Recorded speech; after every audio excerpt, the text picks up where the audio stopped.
La coopérative des jeunes pour l'agriculture et l'alimentation est un groupe de jeunes étudiants qui partagent la même vision depuis 5 années, celle d'investir et entreprendre dans le secteur agricole et plus précisément dans le maraîchage.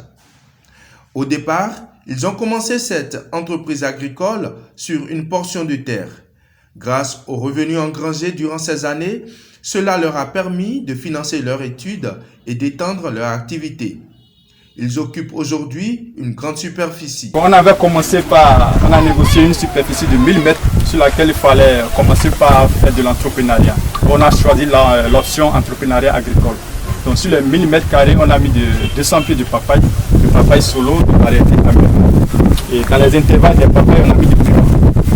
On a acheté 4 bidons de 25 litres, des bidons jaunes, dans lesquels on mettait de l'eau, parce qu'on habitait, c'est juste derrière la maison où on habitait, on avait l'eau. On remplissait ça et on arrosait à tour de rôle. Si j'ai cours le matin, il y a quelqu'un pour arroser, et si l'autre a cours le soir, c'est ainsi de suite. Donc c'est à tour de rôle, on arrosait les plants. Et au bout de 6 mois, on a commencé par toucher de l'argent. Disons d'abord 3 mois, en commençant par les piments. On vendait déjà 3 000, 5 000 avec les piments. Et après 3 mois, après, les papayes se sont ajoutés. Donc chaque semaine, avec les papayes, on était au minimum à 20 000 francs par semaine. Voilà, par unité de fruits, on vendait 100 francs. Donc, on avait 200 plants. Donc on était autour de 25 000, 30 000 francs chaque semaine. C'était pas beaucoup d'argent pour nous. Donc, avec ces sous, on ravitaillait nos maisons, on avait de quoi manger, on achetait des fascicules, on faisait des photocopies. Bon, les exigences des sciences naturelles, on y répondait. Parce qu'on avait aussi choisi des options. C'est vrai, on venait des familles où il n'y avait pas assez d'argent, mais on a choisi des options où il fallait beaucoup d'argent pour acheter, pour se documenter. Donc cette initiative nous a permis, étant soit peu, d'être à l'aise dans nos études. On a étudié aisément, où on a fini, d'autres ont fini les licences en 2015, certains ont fini en 2015, d'autres en 2016, d'autres encore en 2017. Voilà. Donc après qu'on ait fini l'université, les diplômes sont en main, on s'est dit bon, au lieu de se mettre à la requête des emplois ou déposer dossier ou bien faire comme nos prédécesseurs, comment aller à l'extérieur pour aller se chercher, postuler, chercher des bourses étrangères, on dit bon, est-ce qu'il ne fallait pas mieux continuer dans cette perspective dans laquelle nous étions quand on était étudiants. Donc dans cette optique qu'on a commencé par chercher de terres cultivables, puisque là où nous étions sur les 1000 mètres carrés, les propriétaires terrains ont réclamé les terrains par la suite pour construire les maisons de location. C'est ce qui s'est fait d'ailleurs aux alentours de l'université de la Bomé-Calavi, sur les terrains, c'est toutes les locations qui sont là-bas. Donc on n'a plus de terre pour continuer notre expérience. Donc c'est comme ça on s'est retrouvé ici en 2017 sur une superficie de demi-hectare. Voilà. Et sur le chemin, ça n'a pas été tout de suite facile parce que on a vu notre expérience, l'argent qu'on touchait, on s'est dit bon, sur 1000 mètres carrés, on touchait déjà 25 000, 30 000 par semaine. Bien évidemment, sur une superficie de un demi-hectare, on va toucher des centaines de mille par semaine. Donc on s'est projeté tout de suite, on s'est vu dans des millions, beaucoup de millions en très peu de temps. Donc on s'est retrouvé ici, mais les réalités du terrain nous ont rattrapés. Ça n'a pas été du jeu, mais grâce soit rendue à Dieu, on a raconté un projet qu'on appelle PADMA. Donc le projet, on l'a rencontré en 2018, on a commencé par faire chemin, ainsi de suite. Donc vous allez voir le terrain sur lequel nous travaillons avec PADMA depuis 2018.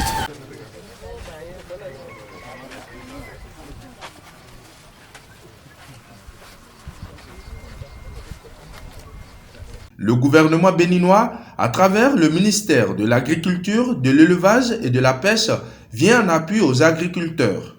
C'est ainsi que ces jeunes étudiants ont, par le biais du programme cadre des interventions du FIDA en milieu rural au Bénin, bénéficié du projet d'appui au développement du maraîchage PADMAR. Ils exploitent depuis peu le site de Agonsouda, bien aménagé, qui s'étend sur une superficie de 2,6 hectares et est situé à Zinvier dans la commune d'Abomey-Calavi. Avec le soutien des partenaires techniques et financiers, les revenus se sont multipliés avec de nouvelles techniques modernes de production. Avant Padma, nous faisions 28 tonnes par an de légumes et 6 tonnes par an de papaye solo. Alors qu'avec Padma, nous faisons déjà 95 tonnes de légumes par an et 20 tonnes de papaye solo par an. Ce qui nous fait déjà plus de triple en fait, puisque avant on faisait là 4 millions là. Actuellement nous faisons déjà 17 millions. Nous avons une serre parce que on a commencé par avoir de commandes des cultures sensibles qu'on ne peut pas cultiver à l'air libre. Donc nous avons demandé à Padma de nous installer une serre, ce qui nous fait sans ménager aucun effort.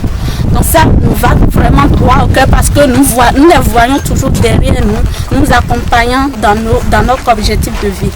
Et nous savons que nous serons aussi comme des Padma pour des jeunes là. Parce que quand ce serait vraiment attractif, ces jeunes vont commencer par se rapprocher de nous.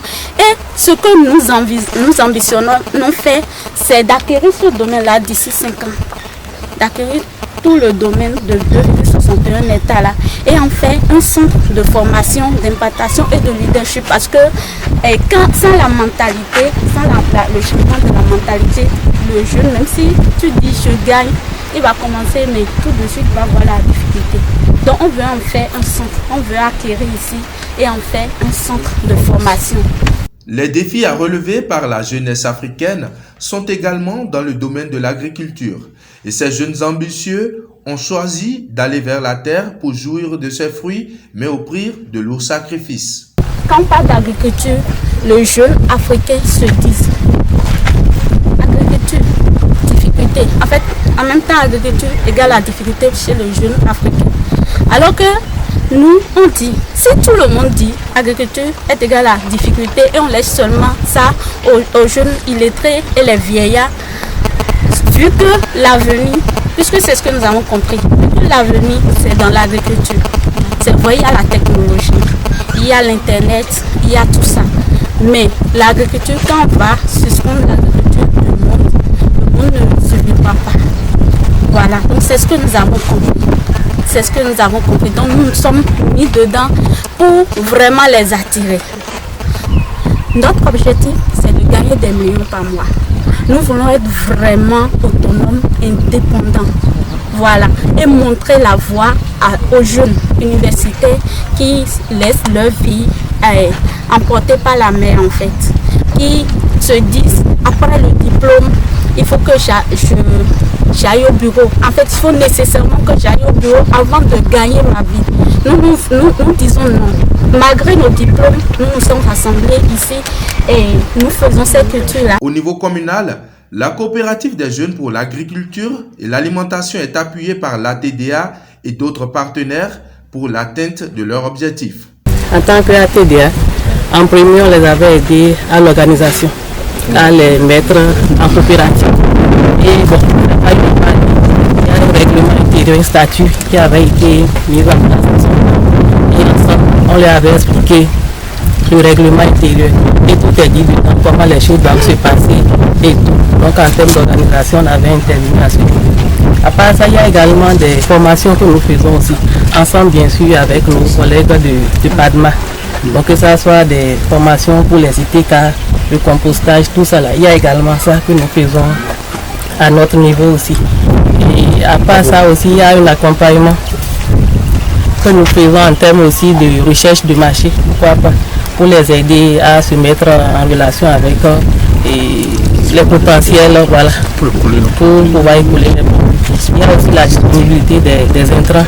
On peut aussi, on arrive à les aider aussi. On a beaucoup de jeunes dans la commune qui veulent s'investir dans l'agriculture. On a démarré par CGA d'abord. On a vu ce qu'ils font. Ils sont prêts à être accompagnés. C'est une sont en train de finir. On ne peut pas partir comme ça. On va les laisser tracer. Ce qui est déjà prêt, parce que je ne sais pas qui a ça ici. Il a appelé le président d'abord une nuit. Il y avait 2 filles, 2 femmes dans sa coopérative pour aller faire la formation sur Ozo.